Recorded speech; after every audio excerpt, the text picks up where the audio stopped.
Well, the volcanic eruptions that we know, usually you will see lava flowing, right? But in Cappadocia, we are talking about how it started almost about 60 million years ago. And earlier eruptions in world's aging were very much more stronger and powerful. We are more talking about calderas. In calderas, you don't really see a volcanic cone. It's very much more bigger. So for almost 14-kilometer diameter, we had a big eruption at first.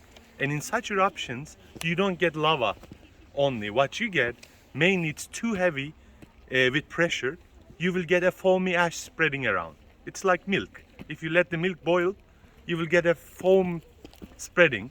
So the earlier eruptions in this region happened was like that. So that hot, very hot, foamy ash spread it around, burned down everything and settled evenly. This is why we couldn't even see it for a long time where that eruption was happened.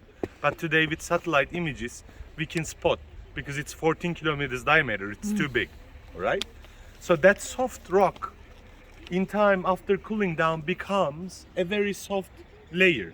We call it tuff in geology, Tuff, okay? Tuff is like sandstone, it cannot resist to erosion. But in time, when we had different times of eruptions, after the pressure was more lower, we started having lava flows in the region as well. So when lava came, it somehow covered certain parts of the hill. So what happens, when the water is flowing down the hillsides, if it's only these ash layers, it will erode it very easily, like bedlands. But if there is something hard on top, that hard layers will resist to erosion. So water will leak around them. At first you will see a hillside protected by lava. Later on, because of the snow and the ice, we get cracks over these hard layers. Water gets into the crack and cuts it. Wind gives a bit more roundish form. In time we get these pillars protected with their heads on top. They look so miraculous. That's why our locals made tons of stories about them. Like fairies used to live here under the ground, and these are the chimneys of their houses. That's why we call them fairy chimneys, okay? So it's totally a natural erosion. What happens when the erosion takes too long time, you will get erosion more faster underneath. So one day that hat will be so big for its body. So it will eventually fall. And we get to see two cones like that. See?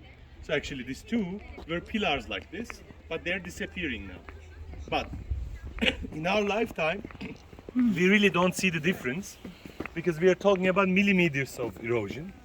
But for world's aging, this is so fast when you compare it to the mountains or granite or anything, right?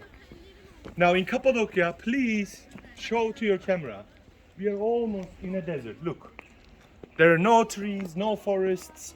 This is a very dry area, actually very poor with sources. Now I am telling you, I told you that the history of man started here about 5000 BC. You came here as a hunter and gatherer, and you need a shelter. How are you gonna build a shelter here? You tell me. In Cappadocia we get minus 20 degrees in winter months. In summer we get plus 45. Extreme temperature differences. Second thing, very poor with sources. So if you wanna build a house from wood, you have to cut your fruit trees down. And you don't want that because the area is so poor with vegetation. We need food, so we don't touch to the trees. Second thing, you might use blocks of rocks, but there are not really hard rocks in the area. It's all soft. So what you do, you get some help from your kids, get a simple chisel, start digging out. So interestingly, our soil is so easy to shape. Come closer, I will show you. Believe me, any simple chisel will help you. Look. See? With my fingers even, I can start digging it out. With any simple chisel, you can easily carve this out very well. Fascinating thing about it, let's say we made our cave here, carved it out enough well. In time, interiors get only contact with air. And it gets crusty, so it gets harder. It doesn't really fall. Because of this, our locals here build all their necessities by making caves. So you need a house, you make a cave. You have newborns, you need a children's room, you make another cave. You just bought a horse, you need stables, you make another cave.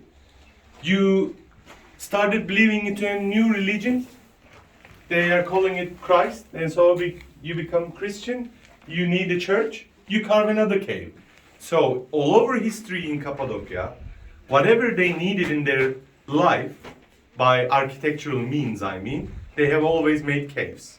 Okay? This is a very simple Christian chapel. A chapel is a very small church where a hermit living isolated and praying, this is where he would do his prayers. We actually used to have paintings all over, but because this part got broken, now daylight is going in, sometimes rain is touching to this side, so we have lost the paintings. But there are some churches in Cappadocia which are still in good shape. So look, here nothing drops, there everything drops. Why? Water comes in. Okay? So believe me, don't think that we lost our caves. We still love them pretty much. And officially, even our government keeps on using them. This one is an official military police station. Gendarme means military police. So our military police comes here for a patrol, for tourist safety. And this is their office room.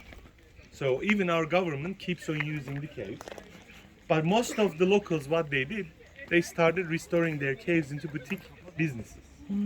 Like they turned their homes into hotels, restaurants, because tourists are very much interested in it. Let's walk and talk. So I told you before in the bus that Cappadocia was the main crossroads of all the roads in ancient history. So everybody knew